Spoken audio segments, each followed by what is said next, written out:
Hoy vamos a desentrañar un verdadero misterio financiero. Fíjense, se trata de un movimiento de capital tan pero tan grande que parece ir totalmente en contra de los titulares políticos que hemos estado viendo por todos lados. Imaginen esto. Mientras en Washington se hablaba a los cuatro vientos de una guerra comercial contra China, Wall Street, casi en secreto, movía esta cantidad de dinero. ¿A dónde creen? Directo a los mercados chinos. Es una cifra que de entrada como que no tiene ningún sentido, ¿verdad? Y aquí lo vemos más claro. El contraste es brutal. Por un lado tenemos el teatro político, puro ruido, la confrontación. Y por el otro, la realidad financiera, un río de dinero, silencioso pero gigantesco, fluyendo justo en la dirección contraria. Entonces, la pregunta del millón es, ¿qué fue esto? ¿Un simple error, una contradicción sin más? ¿O será, como sugiere la fuente que estamos analizando, que en realidad estamos viendo una pieza de un rompecabezas mucho más grande, una fase totalmente predecible de un patrón histórico que se repite una y otra vez? Y para entenderlo, tenemos que clavarnos en la teoría central de este análisis. La idea es que existe un patrón financiero, ojo, de 300 años, que nos puede explicar por qué las grandes potencias económicas suben y por qué caen. Básicamente lo que esta teoría nos dice es que el destino de los grandes imperios económicos no es para nada aleatorio. Al contrario, parece seguir un guión, casi como una obra de teatro en 4 actos. Y el motor de todo es la relación entre la deuda de un país y cómo crea su dinero. Ok, vamos a ver estas 4 etapas. Primero, se crea un monopolio donde la deuda del gobierno es literalmente lo que se convierte en el dinero del país. Segundo, con ese dinero recién creado, se financia una expansión por todo el mundo, haciendo que su moneda sea la reina.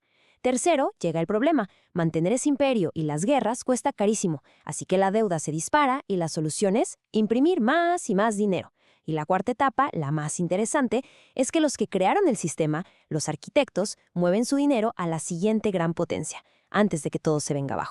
Bueno, para que esto nos suene a pura teoría, vamos a ver un ejemplo histórico clarísimo, el caso del Imperio Británico y su moneda, la libra esterlina. Fíjense cómo encaja todo. Etapa 1. En 1694 se funda el Banco de Inglaterra, que convierte la deuda en dinero. Listo. Etapa 2. Durante todo el siglo XIX, esa libra financia la expansión del gigantesco imperio británico. Etapa 3. Llegan las guerras mundiales, la deuda se va al cielo, se vuelve impagable. Y aquí está la clave. La etapa 4. En los años 20, la élite financiera brita empieza a mover su dinero, ¿a dónde? A la industria de Estados Unidos. Para cuando el sistema británico colapsa en 1931, el movimiento ya se había hecho. Y este es el punto crucial, según este análisis. Los arquitectos del sistema, los que de verdad entienden las reglas del juego, nunca se hunden con el barco. Ellos mueven su riqueza al siguiente gran ganador mucho antes de que el público se entere de que el barco se está hundiendo. Ok, suficiente historia. Ahora vamos a usar exactamente este mismo lente para analizar la situación actual de Estados Unidos y el dólar. A ver, recordemos rápido las 4 etapas. Monopolio, expansión, sobreextensión y migración. Ahora sí, veamos cómo la historia del dólar estadounidense encaja en este molde.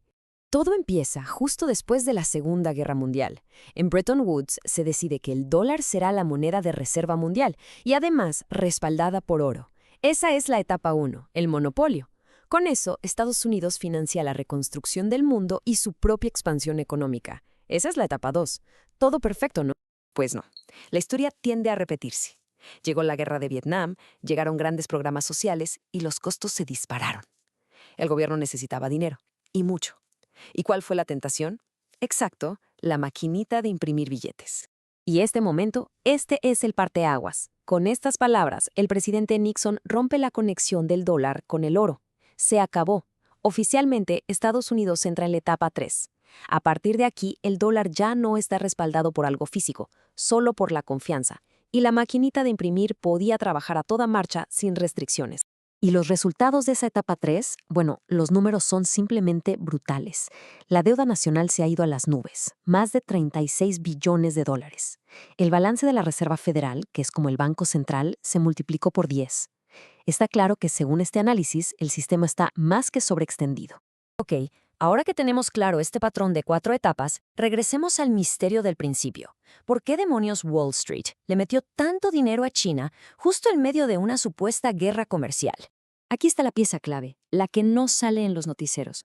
Apenas un mes antes de que empezara la guerra comercial, una empresa importantísima llamada MSCI, que crea los índices que siguen casi todos los grandes fondos de inversión, ¿qué creen que hizo? Metió a las acciones chinas en sus índices globales. Y ojo, eso no es una sugerencia. Eso, en la práctica, obliga a miles de fondos a comprar acciones chinas sí o sí. Y así volvemos a este número. Por un lado tienes la etapa 3 en Estados Unidos, con una deuda gigante y la necesidad de buscar crecimiento en otro lado. Y por el otro tienes la etapa 4, la migración del capital, que se activa con esta decisión técnica de MSCI. El resultado es esta cantidad enorme de dinero fluyendo hacia China. Y claro, esto no fue casualidad. La fuente subraya que los que iban a la cabeza de este movimiento eran los gigantes de Wall Street. BlackRock, JP Morgan, Goldman Sachs, los mismísimos pilares del sistema. Así que mientras los políticos gritaban guerra comercial, los verdaderos arquitectos financieros estaban construyendo puentes de dinero. Bien, entonces, ¿qué podemos concluir de todo esto? ¿Qué nos dice este patrón sobre lo que está pasando y lo que podría venir? Hay una frase de la fuente que lo resume perfectamente. Esto no es de si eres de un partido o de otro, no es patriotismo. Son puras matemáticas. Es casi una ley de la física económica. Cuando la deuda crece mucho más rápido que la producción, es inevitable que la moneda pierda valor. Punto. Así que los puntos clave para llevarse son estos. Primero, hay que seguir el dinero, no los discursos. El capital no miente. Segundo, los que de verdad saben cómo funciona esto se mueven antes que nadie, antes de que la crisis se haga evidente para todos. Tercero, muchas veces el ruido político es justo eso, una distracción para que no veamos estos grandes movimientos de dinero. Y al final, ¿quién paga los platos rotos? El público, con ahorros y una moneda que valen cada vez menos. Y para que quede muy claro, este análisis no pretende ser una bola de cristal, no es una predicción, es más bien un reconocimiento de un patrón. Se trata de ver lo que pasa hoy no como algo nuevo y aislado, sino como un capítulo más de un ciclo histórico que ya hemos visto antes y que está sucediendo ahora mismo, en tiempo real.